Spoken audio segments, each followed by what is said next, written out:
I see hunger as a growing issue. I see it only on the rise. I would like to think that we are trying to do our part, but there are days that I struggle as the executive director in all the good that we may do and all the programs that we may provide to people. I still can go home at night and say, was it enough? Did we do enough? Where I work in Caldwell and Noble County, there's been quite a few factories that have closed down. So you're talking of hundreds of families that have lost their main source of income. And so, they're at the point where they need help with that kind of stuff. Marsh Electric was here for years, and they just closed the plant and moved to Mexico because labor is cheaper. Yes. And that hurt a lot of people. There was the RCA plant and all kinds of plastic plants and Champion Spark Plug, and we had a lot of plants and work here then. And our kids is growing up. Now a lot of them leave town to go to work, and I hate that because I don't want my kids going anywhere. But they do. The younger people have to leave because there's nothing here.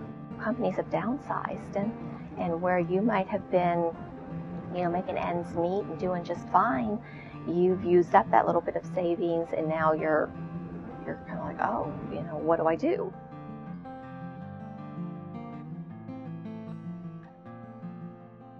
It's quite heartbreaking. We try to make sure that children have nutritious meals. That's a cornerstone.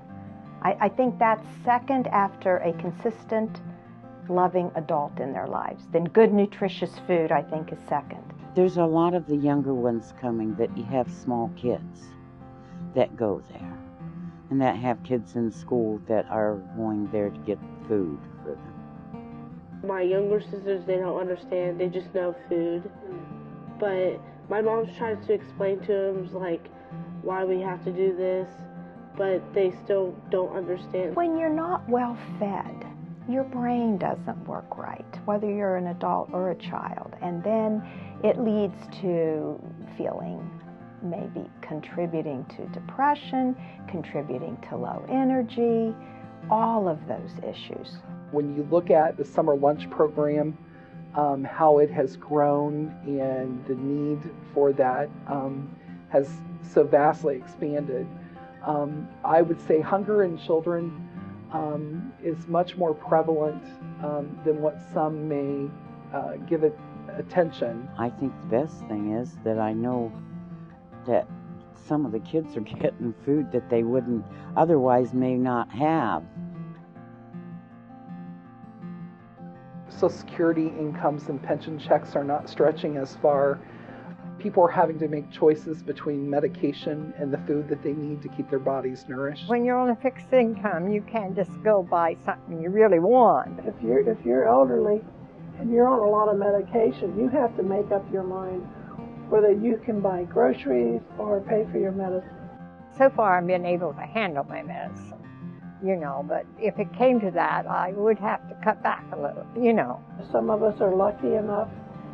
Well, I guess luck isn't really a good word because our incomes are low enough that the state and federal government helps us, but everybody's not eligible for some of that. You have to be a certain age. It's a shame that they've worked all their lives and something as simple as having a nutritious meal on the table becomes an obstacle and it becomes a challenge. And we have wonderful services here in our community. We have wonderful food banks. We have the Salvation Army. We have a lot of services and a lot of caring people. This food pantry has one out in the country too. The Lutheran Church has one out in out of town, so some of the people out in the county can go get food. They've been so nice to us, you just call up, kind of make an appointment, and it is really helpful. I think small rural communities can be a shining example of how to do things right. We've always tried to help out our neighbor. We've always tried to feed those in need. We've always tried to make sure we take care of the needs of the people here in our own backyard.